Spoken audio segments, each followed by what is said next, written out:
It is very hot. Now, the funniest thing about this mask is that I've had this since like 6th grade, and it still smells like vanilla, like after all these years. I got a new one though in the back. It's a 25th anniversary edition, so very nice, very cool. Howdy everybody. Welcome back to my channel, and today we'll be discussing my favorite slasher movie franchise of all time, Scream. More specifically, the Scream movie Iceberg. And if you're not familiar with what an iceberg is, well then I would like to know the address for the rock you've been living under. It's basically a chart that covers any topic, and it starts off at the tippy top of what is the most widely known and publicly available about whatever topic it is, down to the depths of what is basically the least well known or obscure. And it's a very popular video format, as you can tell, because my channel started blowing up because of iceberg videos. Speaking of that, I would like to thank everybody for I just put a pine straw on this costume. What? I would like to thank everybody for 500 subscribers. Or at least it was 500 the last time I looked at it. It might be more or less if I got canceled or something. I just don't know about it. I don't know. I'm not on Twitter yet. But seriously though, I can't thank you guys enough for showing genuine interest in my videos. I hope to keep on making them because, I mean, I'm kind of just doing this on top of school, so I try to make them whenever I can, but it's very fun. I like doing this. As you can tell, I'm wearing a costume, so, pretty fun. But moving on to the actual iceberg at hand, there's a surprising amount of information that I didn't really know about, and that took me for a shock considering that Scream is one of my favorite, horror movie franchises. And it ranges anything from scrap storyboard ideas to crazy fan theories, but it'll all make sense in a second. And just like my last iceberg, I will leave a link in the description below just for you. So without further ado,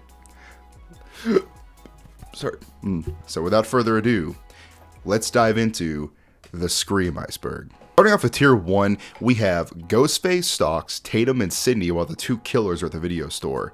Now, in the first Scream movie, yes, everyone knows by now, Billy Loomis and Stu Macher were the two original killers. And the weird part about these two scenes is that before that Stu's house party, it's shown that Ghostface is stalking Sydney and Tatum once in the woods and then while they're at the store as well. And a lot of fans point that out as very weird and unnecessary because how can Billy or Stu be following Tatum and Sydney when they were at the video store harassing Randy? And this kind of spawned the idea that maybe there was a third killer that was never caught, which kind of got, elaborated on in Scream 3. But I think just the in-universe explanation is that it was just another prankster, kind of like in the bathroom scene at the school and the dude running around the hallway. I can kind of chalk this up as a red herring, as just, a constant threat of the killer looming about. So some fans really don't like this scene, but I think it kind of plays well in universe if you think about it. Next we have Dead by Daylight, and as most people know, Ghostface is a playable killer in the Dead by Daylight games, and he has multiple skin variations and costumes, and yeah, there's really not much more to talk about with this one. Next we have a fan theory that Stu Macher is actually alive. Now, basically, very simple and straightforward. The fan theory goes that Stu Macher actually survived the events of the first Scream and is going to return in a later sequel. And I can kind of elaborate more on this in a later entry because it comes up again. But yeah, that's this one. Starting off with tier 2, we have Scream 6. Now, this is kind of a dated iceberg because I believe this came out before Scream 6 was actually confirmed. But yes, as we all know, on March 10th, 2023, they will be releasing Scream 6 in theaters. So I advise you go check it out. In fact, that's the reason I decided to do this iceberg. So yeah. Next we have the It Was All Planned theory. And as we all know, Wes Craven and Kevin Williamson are the creators of the original Scream movies as we know it.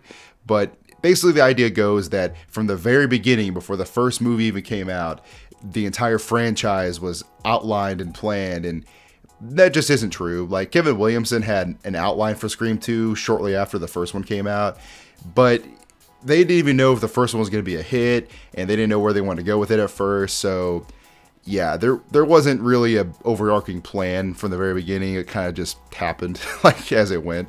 Next we have the Gainesville Ripper, and now many people may not know this, but the original Scream movie was actually inspired by a real-life serial killer named Danny Rolling, and he was known as the Gainesville Ripper in Florida, in which he killed 5 college students. So upon learning that, it kind of just added a level of creep factor that I didn't think the movie needed, but it does make me creep out a little bit knowing that it was inspired by a real life like sicko like him. Next we have Dewey was supposed to be the third killer. Now this is kind of a fan theory that was pretty much confirmed by Wes Craven, that originally he had planned on Dewey being a possible accomplice for Billy and Stu. And this idea was later elaborated on in the movie parody Scary Movie, where Deputy Doofy was the killer. But yeah, I think this would have been a very interesting idea to see brought to life. But I like Dewey as he is, so yeah, don't make Dewey a killer. I liked him as he is, so R.I.P. Dewey. First up on tier 3, we have Scary Movie was the original title of Scream, and this one is actually true. Yeah, for most of the production of Scream, it was just called Scary Movie until the Weinstein brothers changed it last minute because they were inspired by the Michael Jackson song of the same name, which, I mean, I like the name Scream, but I think Scary Movie could have worked for the franchise just as well, so this is just more of an interesting fact to me. Robbie was actually gay. Now, in the 4th Scream movie, there was the character Robbie, who right before he was killed, spoiler alert, by the killer, he just says, "Oh, I'm gay," because he thought that would help him survive a horror movie, because for some reason, that was one of the new rules of the sequel, that, oh yeah, gay people tend to survive horror movies, which, I mean, I've never noticed that in any horror movie, but hell, to quote Robbie, if it helps, you know, I guess it was worth a shot, I guess. Next on the list we have Sydney will be the killer. Now, this fan theory has kind of been around, I believe, since like Scream 2 or 3, that Sydney Prescott will turn out to be one of the killers in one of the movies. And I don't like this fan theory because it kind of ruins her whole character arc. Like, why would you make Sydney the killer? But as far as I know, this theory has been around for several years and is even persisting right now, as people think that, oh, just because Neve Campbell isn't going to be in Scream 3 supposedly doesn't mean she can't be the killer, which I just know. I hope they don't do that. Next we have one of the trio will die. Now, this just kind of shows how dated the Iceberg is, because as we know in Scream 2022, yes, Dewey died, unfortunately, again, R.I.P., and I guess the fan theory kind of guessed correctly that either one of the trio would die, more specifically Gale or Dewey. And yeah, they kind of predicted it, because I mean, that's a pretty like good assumption to make, especially since the franchise has gone on this long and they have these new characters they introduce. You would think they probably would kill at least one legacy character, so yeah. Next on the entry we have Hush. Now, basically, if you don't know, there is a TV show just called Scream that's based off the franchise, and it seemingly has nothing to do with it, but it's basically does its own story in a kind of Scream meta humor style. And a fan theory that the show was going to be called Hush originally, which, I mean, I think this was a missed opportunity to call the show Stab instead, because, you know, based off of the movies in universe, you know, I thought it would have been cool. But long story short, no, the show was not ever going to be called Hush. It was always just Scream. And I don't know if you've seen the show, but I tried to give it a watch, and admittingly, I never finished all of it because I just didn't vibe with it as much as the movies. You know, it just wasn't the same. Like, and this isn't a jab at the show, but usually when a product of a whatever movie show tries to use Vine stars and YouTube celebrities, like for some reason Lele Pons and like Nash Greer were in the show, and also Tyga for some reason, but like usually that's not a good sign of the quality of the show or movie. Like, but there are outliers. I'm just saying most of the time it's a very red flag, at least in my opinion.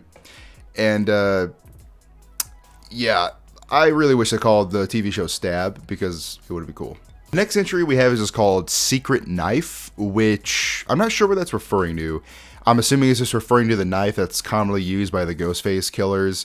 It's a modified Buck 120. It's a pretty common 8-inch hunting knife, and very iconic. Love it, but really don't know what the entry was trying to refer to, but maybe you guys can elaborate on that. I'm not sure.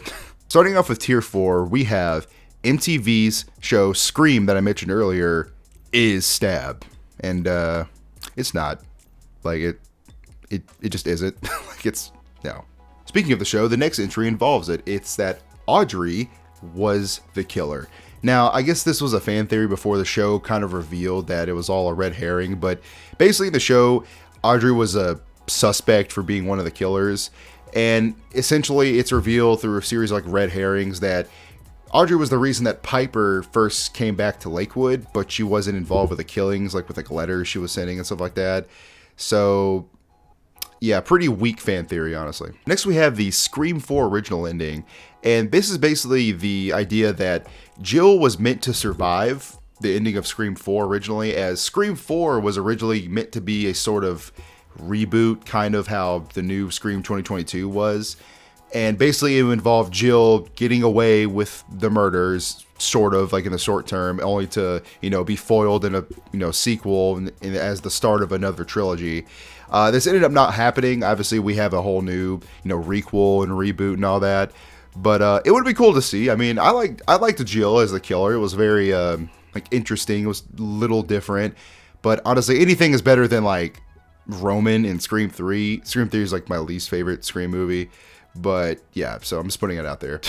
Speaking of Scream 3, the next entry is Dewey, he's got our voices. And this is just a reference to Roman's magical voice changer he had in Scream 3, where it can mimic like anybody's voice in real life. Like it was kind of ridiculous. Like it was technology we don't even have today, let alone in like the year 2000. It was very corny and stupid. And honestly, like I feel like if the writers were just smarter, they could have just made it more realistic for the setting, because Roman is a director and had access to like soundboard for people recording lines or dubbing over stuff. If I were a writer in Scream 3, I would have made it where if you just really wanted to have the voice changer aspect, you could just make it where Roman had access to like a voice, soundboard, and was able to add lines from like maybe Dewey or whoever onto it because they were all involved in the movie. But that I'm just spitballing here. As anything is like smarter than the way they wrote that in Scream 3, at least in my opinion. The next entry is called Noah's Comic, and it's a reference to the show. The character of Noah Foster had a comic depicting some of the events of the Lakewood slasher in the show. Not much else to this entry, but still kind of cool. Starting off with tier 5, we have the Ghostface costume gives the users its power. Now, I can kind of see where this fan theory kind of starts, because it is kind of weird how some of the Ghostface killers are able to do these like superhuman feats, even though there's no supernatural elements in the Scream movies. Like they could be knocked out 1 second and then totally disappear the next second when the character looks away, as like they're Batman. Or they'll be shot multiple times in the chest, even with a bulletproof vest, and they'll be totally fine. They'll get right back up. Or they'll like bash their head through a window and not have any glass in them or any damage like whatsoever. And yeah, I chalk this up to kind of like movie cheesiness, like some movies just have. So yeah, there's not too much else to this fan theory besides just Ghostface is like, invincible. Next we have Dr. Orth, and if that name doesn't ring a bell, that's probably because no one really remembers this character. But in the end of Scream 4, there's a character named Dr. Orth who's like a cameo appearance. He's like a radiologist in the hospital at the end of it. And it's actually, in universe, the older brother of the first ever on-screen Ghostface victim, Stephen Orth, the football player who got killed, in the chair at Casey Becker's house. And I guess just a cute little Easter egg, I guess, like for the fans. But yeah, I didn't even know who Dr. Orth was. I thought it was some character from the show until I, actually researched what it was. Next we have the series is a series within a series. And it's basically the theory that the Scream TV show is a TV series that happens in the universe of Scream, kind of like the Stab movies. And no, it isn't, but at least everything that points to it says it isn't. But it's still a cool idea. I think that would have been a very cool idea to have. They could have incorporated it in like a requel movie or something like that. But again, missed opportunity to call it like Stab or Stab the series, but sorry, I should let that go, shouldn't I? It's just my personal thing. Next we have the harassment over Randy's death. Now, when Scream 2 first came out in theaters, many fans were very upset that they killed Randy very prematurely, they felt like. But Kevin Williamson commented on it and said that basically when Dewey and Randy both lived at the end of Scream 1, he kind of wrote himself into a corner because he had to make one of the legacy characters die from the original Scream in the sequel because he just felt like he was obligated to. and he decided on Randy. So Randy was kind of doomed from the moment he started writing Scream 2, basically. But yes, Randy is a very beloved fan favorite character, and I do wish he survived until at least like Scream 3 or 4, but you know, that's just me. Moving on to tier 6, we have the second killer theory.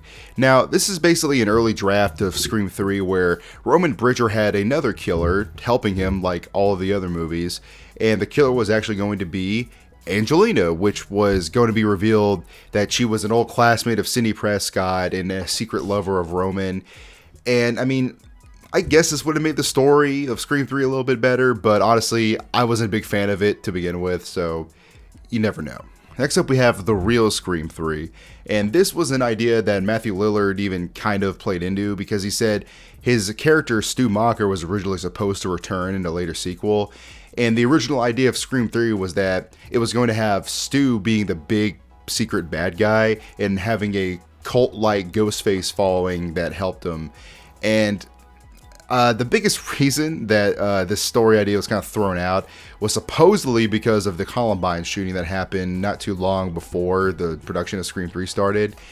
And they didn't want to have a high school revenge killer type story, so they got rid of it. Which, I mean, I kind of like this idea of Scream 3 a little bit more, so I kind of wish they at least gave it a shot. Next we have Whatever Happened to Joel. Now, Joel was the cameraman that helped Gale in Scream 2, and after Randy's death, he kind of just disappeared from the story, and people were wondering what happened. Was he killed? Did he just leave, or what? And the actor who played him, Dwayne Martin, didn't want his character to be killed, so rather than that happening, Wes Craven kind of just wrote him out of the story, saying that, oh, he didn't want to end up like his old predecessor, the cameraman from Scream 1, so he just left. Which, I mean, I wish they had said that in the movie instead of just, you know, letting him vanish from the story, but, you know, whatever. Next we have The Following is Scream 3. Now, like I mentioned earlier with the Stu Macher Ghostface cult and all that, many people suspect that that original idea of Scream 3 later became the show The Following with Kevin Bacon, which, I mean, yeah, I can see it. I mean, believable. Starting off with tier 7, we have the costume and the franchise rights are owned separately. Now, this is true because, as we know, the Scream movies were originally owned by Miramax, later bought out by Paramount, but the costume that we all know and love is owned by Fun World, which had a ghost mask. It's called the Peanut Eyed Ghost. That was inspired by an Edward Munch painting called The Scream and an old Pink Floyd poster. And this just kind of later became the costume for the Scream movies because they liked it and Fun World let them borrow it for the movie. So yeah, that's kind of why the costume rights in movies are owned separately. Next we have The Contract Says Kirby Lives. Now in Scream 4, the fate of the character Kirby was kind of left open-ended. And good thing, because supposedly she's supposed to return in Scream 6, and it has been confirmed she is alive. Which is good, because I like her character, so I want to see her in the new movie. Kevin Patrick auditioned for the role of Billy Loomis. Now, this is absolutely true, because Kevin Patrick wanted to play Billy, but was obviously passed over for Skeet Ulrich. And out of pity, Wes Craven kind of just gave him the role of Stephen North. If you don't know who that is, he was the boyfriend that was killed outside Casey Becker's house in Scream 1. Don't feel bad if you didn't know that by name, because Steven's name's only mentioned like twice in the movie, so it's pretty missable detail. Next we have the 13 Reasons Why connection, and this is just because Dylan Minnette, the guy who played Clay Jensen in 13 Reasons Why, is in Scream 2022, so that's it. That's the only connection. Like, I don't even know why this was an entry on the Iceberg, to be honest. Starting off with tier 8, we have the Scream 4 alternate cuts aren't real. Now, this is just referring to the strange edits that were made to the cable airing of Scream 4. Like, there are several line dubs and line changes and voiceovers, and it's kind of like very weird. Like, there's no reason why they did most of them. And it could also be referring to the 20 minutes of deleted footage from Scream 4. So that's why I kind of put both in this entry, because it could be referring to either one, honestly. Next entry is no more than 3 cops. Now, this is a weird detail to notice, but I guess in some of the Scream movies and a lot of the scenes that involve police, there's only 3 cops at a time. Usually Dewey's one of them. Now, I've only ever noticed this in like a few scenes, so I don't know if this is just reaching for straws and details, or it's actually supposed to mean something, because The only time there's more than 3 cops supposedly is like the aftermath of killings, but I haven't really noticed that, but you know, maybe I'm wrong. The stab movies are real. Now, this is just referring to fake teaser and trailer footage for the stab movies. And as we know, the stab movies are movies that take place in the universe of Scream that are based off the murders that happen in the Scream movies. And yeah, they're like, I guess this was trying to say that maybe the movie within a movie is going to be made into a movie, but no, from what I've seen, it's mostly just promotional material or fan-made stuff, so it's still cool to see though. Scream TV series, Third Killer. Now, this is referring to the ending of the Halloween special of the Scream TV series. It kind of implies that Kevin Duvall was like the unknown third killer that got away with his crimes. And because there was never a 4th season of Scream, I guess we'll never know what it was trying to imply, but this is kind of left up for fan interpretation now. Starting off with Tier 9, we have The Leather Shoes Don't Exist. Now, I'm thinking this is referring to how the killer always wears like black leather boots, and there are shots in the Scream movies where it'll show someone wearing black leather boots, usually as like a red herring, as like, oh, the killer could be anybody, maybe it's him. And I'm pretty sure that's what it's referring to, because I don't know what the entry means by doesn't exist. Maybe you guys can elaborate on it, but I'm not sure. Next we have MTV's Scream Season 4. Now, as I mentioned earlier, the Scream TV series was canceled, so there was never a confirmed Season 4. There have been talks of it, or possibly even talks of a reboot, but as of right now, nothing's been confirmed. Next entry is Angelina Tyler Isn't Dead. Now, this fan theory is that Angelina's character isn't actually dead and she's going to return in a future Scream sequel, but I highly doubt it because her character wasn't exactly a fan favorite, so I highly doubt they're going to try to reuse her in a future sequel, but hey, what do I know? Alright, next we have the biggest bombshell of an entry, alright? The one everybody talks about. Billy and Stu are gay. Now, this theory has been tossed around since like the first movie even came out, but basically Kevin Williams kind of confirmed that there was supposed to be homoerotic undertones for Billy and Stu's dynamic. Now, I don't know if he's pulling a J.K. Rowling on this and just trying to retroactively add that in there, or if he actually intended that from the very beginning. Because according to him, he based it off actual real life, you know, gay couple serial killers. But like I said, I guess this is kind of up to interpretation. Next, we have Billy should smell like beer after Tatum's death. And this is referring to the garage death scene in the first Scream movie where Tatum just rocks Ghostface's world by chucking beer bottles at him and hits him right in the face and all over his like chest. And yeah, like logically, Billy, who is suspected to be like the Ghostface killer in that scene, he should smell heavily of beer, but I mean, I guess it's just a detail the movie overlooked, and plus it was a house party, so maybe it's like, oh, they were all drinking. Like, I guess that was the idea behind it, but it's a pretty funny detail to notice, honestly. And finally, we're on to Tier 10, and the first entry is every Ghostface robe is gone. Now, from what I've gathered, this just isn't true. Like, basically, it's a fan theory that all of the original Ghostface robes from the first movie were basically just mysteriously disappeared. And I like that creep factor behind it, like that maybe, ooh, someone's trying to do their own Scream movie IRL with the original robes. But from what I've gathered, there's no merit to this fan theory. Like, I haven't seen anything about the disappearing robes, so, you know, make of that what you will. Next, we have the real-life Ghostface crimes. Now, this is my favorite entry on this list just because there have been several crimes that have taken place by people who dress up either in a Ghostface mask or costume. They range from bank robberies and liquor store robberies to straight up murders. And I kind of like this factor because every time you see a group of people dressed like Ghostface on Halloween, just keep an eye on them because you never know. One of them could actually be a killer. Finally, we have the Scream 2 gore cut, and this is referring to a Wes Craven Impractical Jokers moment where he basically anticipated running into problems with the MPAA's censorship, so he made a super over-the-top gory cut of Scream 2 that he never intended to release, just so that the cut that he wanted to actually release would seem very tame in comparison. And I mean, it worked. I mean, he got his cut approved and released, so good on you, Wes. That was a good one. Ladies and gentlemen, that's it. That's the end of the Iceberg. Thank you so much for sticking around the entire time and listening to me rant about the Scream franchise. You guys are awesome. Thank you so much for the support.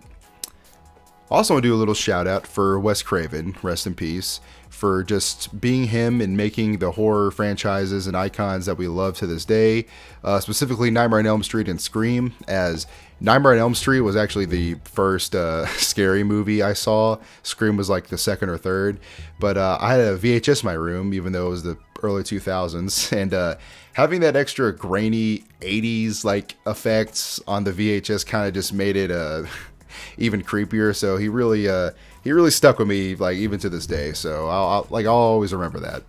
So rest in peace, Wes Craven. Thank you for just being you and bringing a little bit of horror into our otherwise dull, gray existence. So thank you. I know I've said it before, but thank you guys so much for watching. Thanks for all the love and support. I really didn't expect this reception when I first started the channel, but you guys have been great, and I hope to keep entertaining you. If you stick around, I'll keep being me and doing my own videos. You guys are awesome. Thank you so much. But in case you guys don't stick around, this is the last time I see you. Maybe before you go, you should leave a comment below telling me what your favorite scary movie is. And just in case I don't see you, stay safe and have a good one. And just remember, the next time you get a call from an unknown number, maybe it's better if you don't answer it. Goodbye.